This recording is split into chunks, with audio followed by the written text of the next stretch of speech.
Good morning. I wanted to take this opportunity to tell everyone thank you so much for your support for Tahlequah Trails Association, first of all, and for me for this amazing adventure I decided to take on.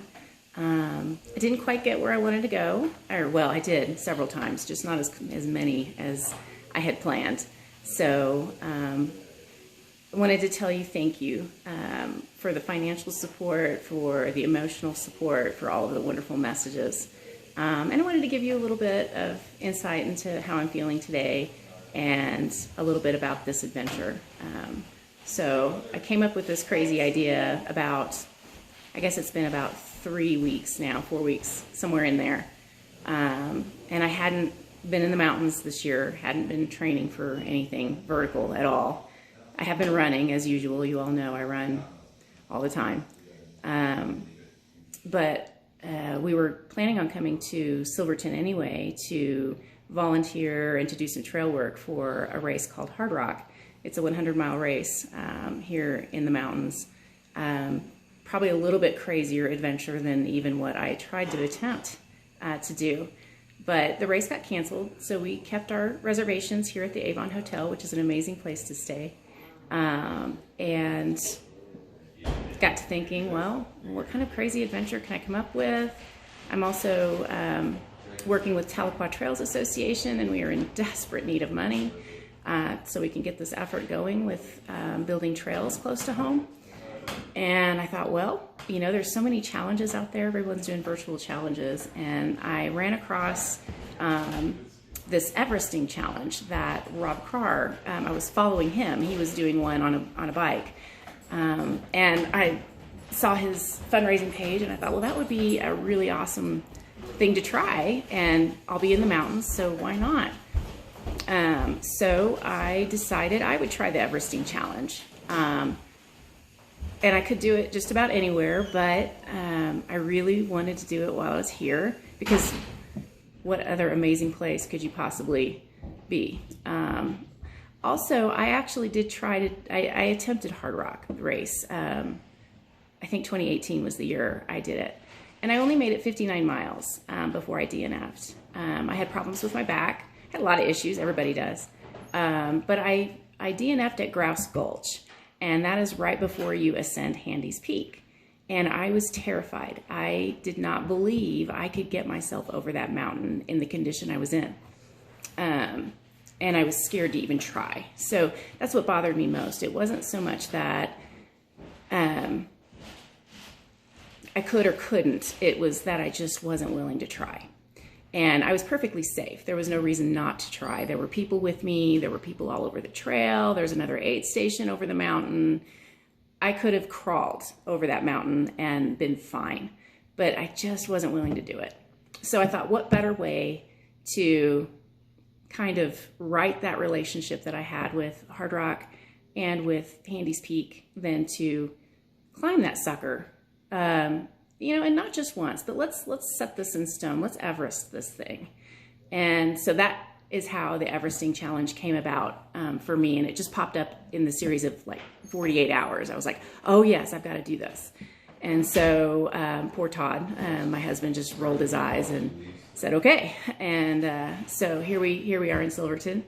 It was an amazing, amazing adventure, and got up. I don't even know what day it is. I'm pretty sleep deprived, but Monday morning, 8 a.m. got started.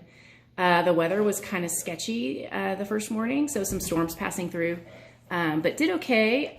The first lap, I was fortunate there wasn't any lightning, just intermittent rain and some thunder.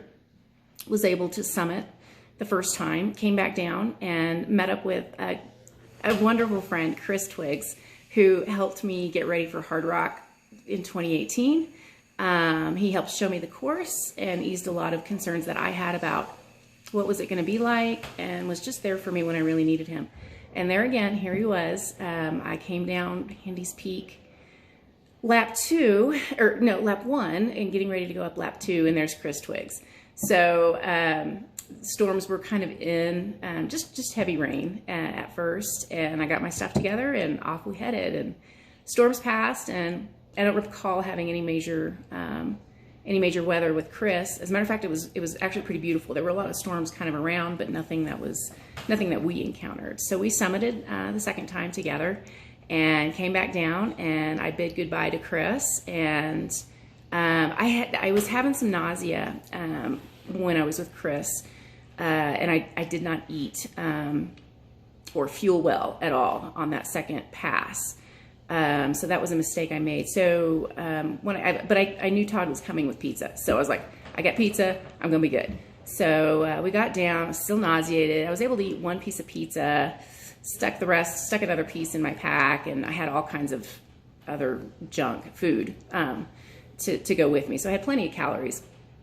When Chris left, it was probably around 4 or 5 o'clock, maybe a little earlier, and bid goodbye to everyone.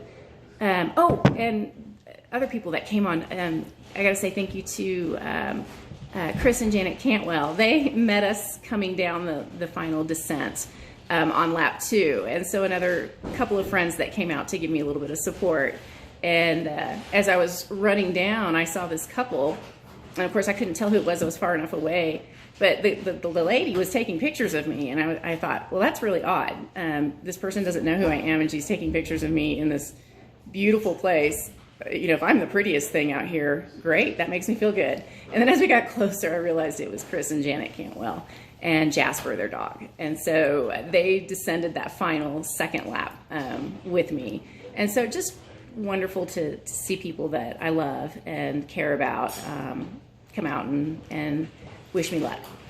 So anyway, ate some pizza, visited with them for a little while, and then headed out for lap 3 with a lot of weather gear because it was coming in. And sure enough, it just absolutely stormed from whatever time it was, 3 p.m., 4 p.m. until 3 a.m. So the third ascent, I was already behind on calories. I was still kind of queasy and was moving very, very slowly through the night. I probably summited Handy's, I'm not sure what time it was, if I left at 3, 6, probably around 10 p.m., 10 or 11, maybe around 11. Beautiful. And it was so amazing to like be fine, you know, be totally fine at 13,000 feet all by myself with my pack in horrible weather. The wind was blowing as I got up closer to Handy's, or closer to the peak. The wind had to be 30 to 40 miles per hour at times, and just sideways rain and sleet. And I was fine. I had enough clothing, I had enough food, I was miserable, and I was a little nervous, but I was like, I wasn't scared. And so that third summit was really, made me feel good that I got it. I bagged it. Fortunately, the weather was bad, but there was no lightning. So it was all just heavy rain. So came back down, a little bit of a treacherous down because it's dark and the rocks are wet and everything. Came back down, got back to the tent about 2 a.m., maybe 1:32 a.m. And I was so nauseated and so underfueled. And so it was a really low point. I wanted to quit. Everything was soaked. My down jacket had gotten wet. My waterproof rain jacket was obviously wet. My gloves were wet. It was 40 degrees, if that. Yeah, it was probably 40, 45 degrees.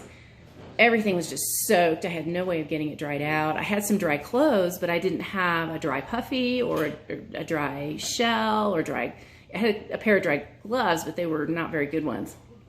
And so here I am at 2 a.m. with just everything soaked, and it's still just pouring down and wanting to quit. But feeling good other than just some misery.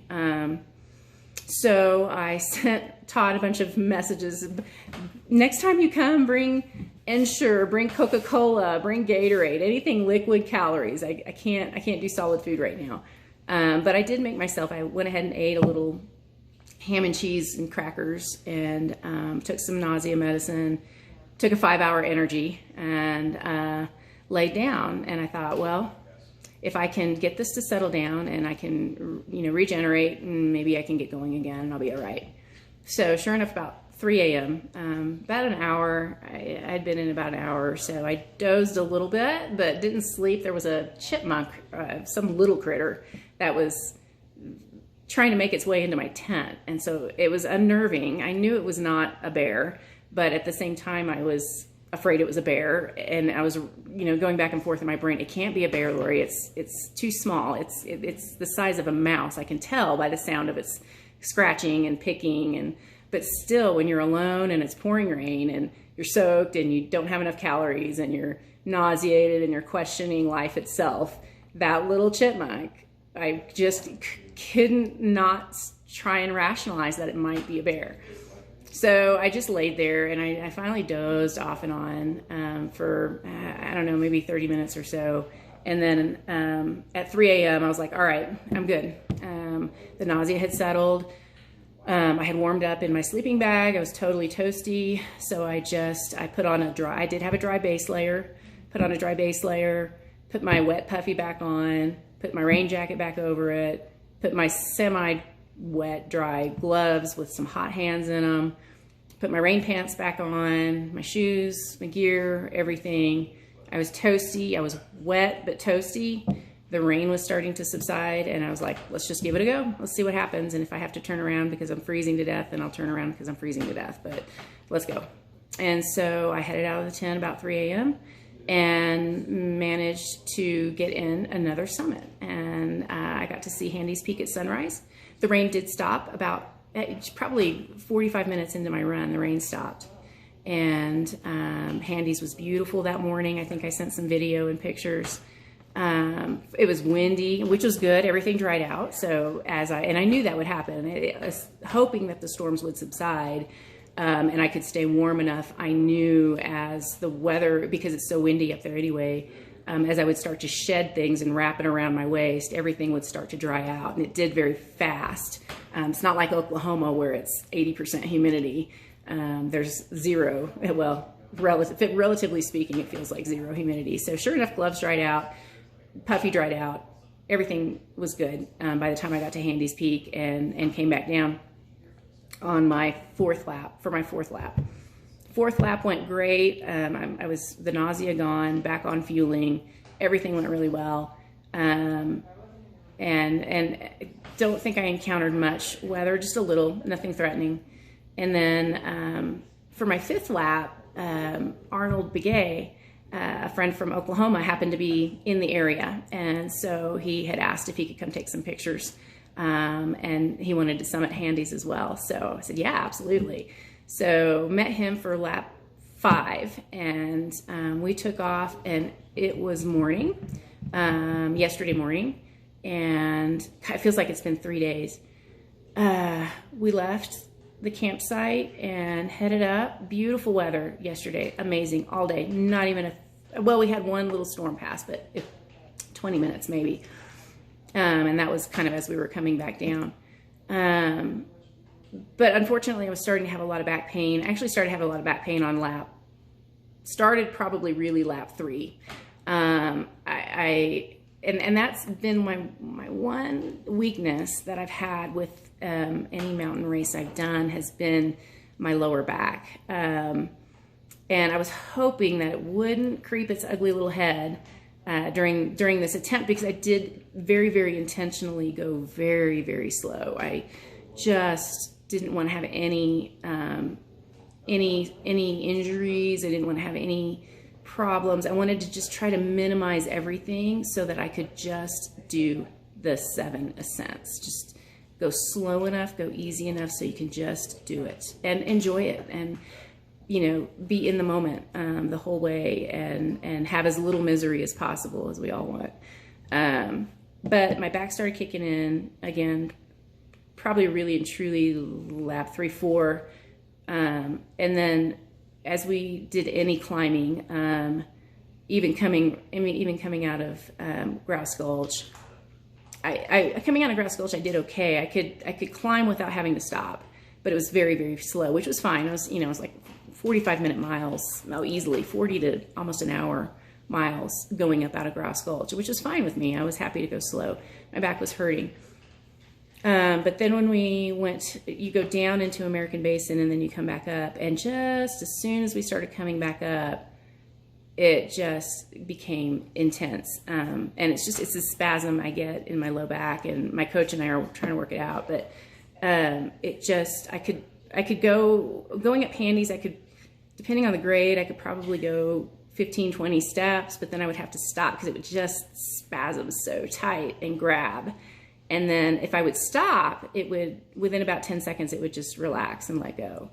And so, 15 to 30 seconds of relaxing, and then I could make that next push. And so going up Handies, I could go 15 to 20 steps, and then I would have to relax for about 10 to 15 seconds and then go again. And I kind of thought that pitch is pretty steep. So I figured, I had hoped that once I got to the top and got, a good hour or more of easy descent, my back would settle down and I would do okay, and things would be fine. So we come back down Handies Peak, and then I start heading up American Basin. And American Basin's a little bit more gradual initially, and I mean just any grade. As soon as I went uphill at all, I could only, at that point, it was worse. It was like 10 steps, and then I would have to wait 15 to 30 seconds for sure. 10 steps, 15 to 30 seconds, 10 steps. And it was excruciating. Coming out of that fifth lap, I knew. And then it became painful going down as well. I was spasming going down. I could run down a jog, but it was quite painful. So I went ahead and pulled the plug at lap 5. And I think I got 22,000 feet of climbing. And I summited Handies Peak 5 times, which was more than I thought I would be able to, quite honestly, with 0 climbing. But it taught me a lot, and it was a wonderful experience. I have no regrets. I'm not disappointed. I definitely nailed that coffin, or nailed that, whatever the saying is. I got it done. And I have a wonderful relationship with Handies Peak now.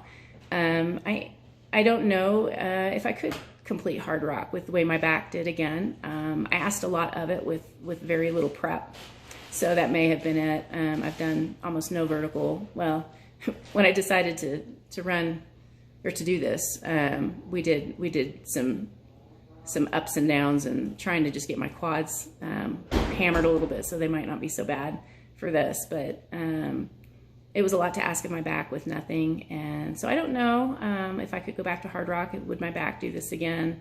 Same thing with Moab. Would my back do this again? I've had a couple of races now where I haven't been able to finish them because of the pain. So I don't know. We'll see. But I had a great time, and I mean, how many people can say that they did a 14 and and I only had 48 hours of acclimation. I arrived in Silverton on Friday afternoon and started this thing on Monday. So a couple of other issues that I've had over the last year or two is with my heart and my lungs. I have probably an incidental small hole in my heart, but it does make things a little bit trickier at altitude. And I also have developed exercise-induced asthma, which is really crazy because I'm 47 years old, and it doesn't bother me unless I'm in the mountains. So those two things combined make breathing more difficult at altitude, but my heart and lungs did great. I didn't have any issues, I think because I went so slow. And so that was also really an affirmation that I can do this. And anyway, I'm starting to ramble now because I'm sleepy. But thank you guys so much. So basically we did 22,000 feet of climbing in 30 plus hours.